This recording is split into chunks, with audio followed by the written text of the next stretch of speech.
Last weekend, we lost a true icon of British photography, Martin Parr. Whether you admire his work or not, there's no mistaking that over the last 3/4 of a century, his name has become synonymous with British documentary photography. This video doesn't profess to be an in-depth biography or even a gushing emotional eulogy. Instead, I want to look towards his legacy. What can he teach us budding photographers about the medium? And how can we make sure that his approaches to photography, his name and his photographs themselves live on to teach generations of photographers to come? Parr was known for his vivid, often humorous and iconic portrayal of everyday British life. Born in Epsom in Surrey, he became interested in photography as a child, influenced by his grandfather, who was a keen amateur photographer. During the early part of his career, he lived in the West Yorkshire town of Hebden Bridge. Working in black and white, he put his own documentary stamp on the town.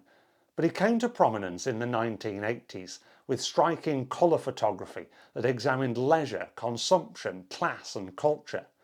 His breakthrough project, The Last Resort, made between 1983 and 1985, documented working-class seaside holidays with bold colour and a satirical edge, helping shift documentary photography towards colour and social critique. Throughout his career, he published dozens of photo books and exhibited worldwide. In 1994, he joined Magnum Photos, later serving as the organisation's president. And in 2015, he founded the Martin Parr Foundation in Bristol, where he settled, with a view to preserving documentary photography as a genre and supporting photographers from all walks of life to achieve their potential. As this is a bit of an impromptu video, I'm going to refer to some notes that I've made, having seen various other videos on Martin Parr and my previous understanding of his work. I want to pick up on some of the comments that he's made over the years that I think are really pertinent for us to learn from today and take that legacy forward. The first one is, photography gives me the opportunity to define my relationship to the rest of the world and how I see it. I think a lot of photography these days, or at least the way that we learn about it, is built around a set of rules or regulations that say if you want to do this type of photography then you have to follow these rules. Whereas I think what Martin Parr's getting at here is that he wants his own personality to come across through his photographs. He's not necessarily interested in all of those compositional rules or specific ways of making photography. He just wants to make photographs that mean something to him and show off the world in the way that he sees it. Another thing that he says is, photography gives me great excitement. Going out to take pictures, you never know what you might get.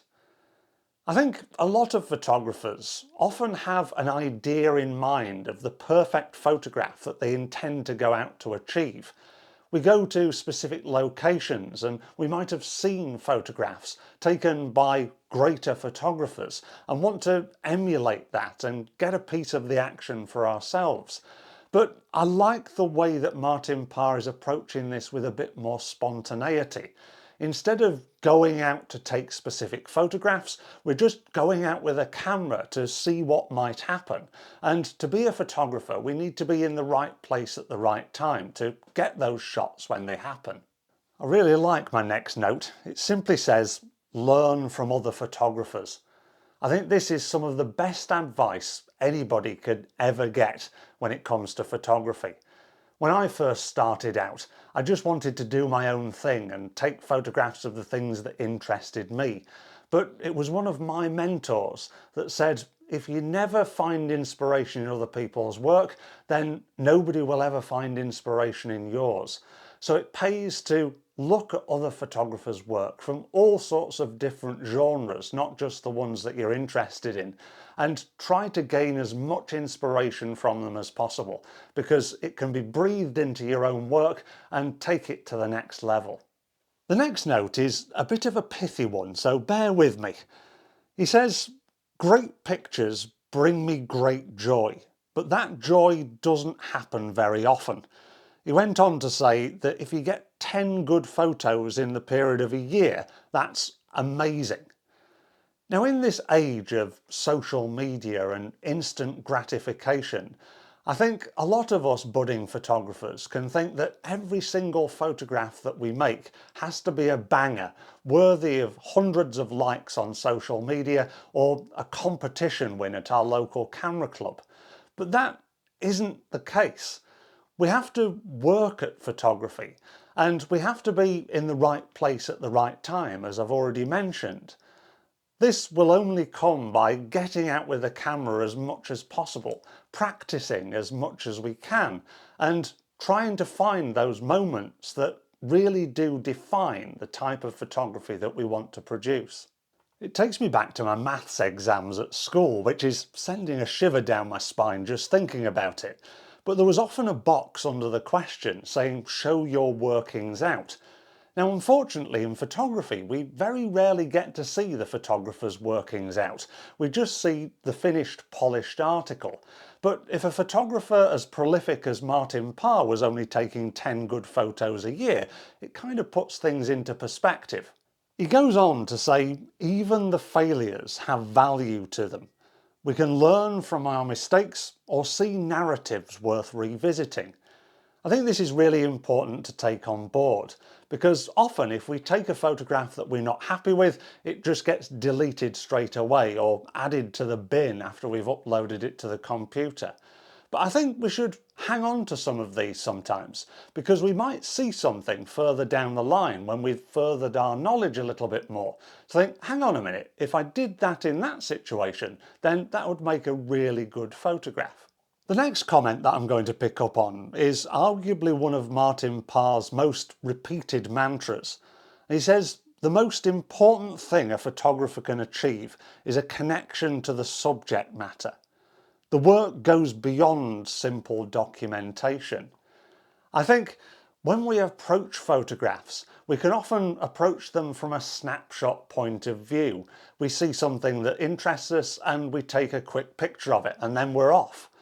What Martin Parr used to do with his documentary photography is he used to get to know the people that he photographed. He dived deep behind the locations that he visited to really get a true feeling of what he wanted to portray through the photographs that he took of these people and places. I'm sure Martin Parr would have argued that if we don't form that connection between the thing that we're photographing, then nobody's going to be able to feel any connection when they look at our photographs. And photography is always a three-pointed thing. We have the subject, we have the photographer, and we have the audience. And if there's no connection between those three things, then a photograph can quite quickly fall apart. My final note says, photography is an obsession. Martin Parr truly believed that if you wanted to be a great photographer, then you had to be obsessed with the medium, always going out with the camera, always seeking new inspiration, always looking for new ideas and new projects to produce, always having it at the back of your mind, even if you're thinking about something else. Because only when you immerse yourself in something can you truly achieve greatness.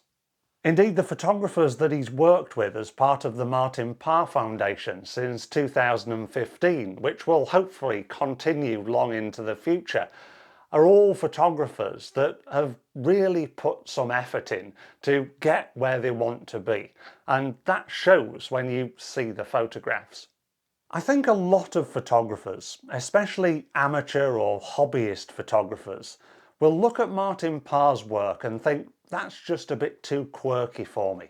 It's different, it's off the wall, and therefore it's to be avoided.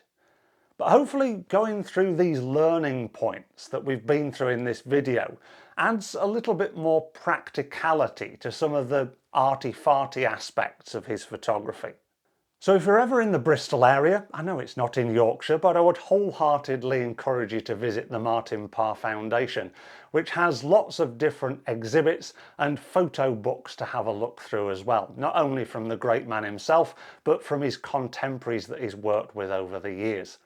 Martin Parr was a true gentleman and an icon of British photography, and for me, he'll be greatly missed. but at least we can learn from him and keep his approach to photography alive, and also see his unique perspectives that will live on forever in his brilliant photographs. Thank you very much for watching. I look forward to seeing you again soon.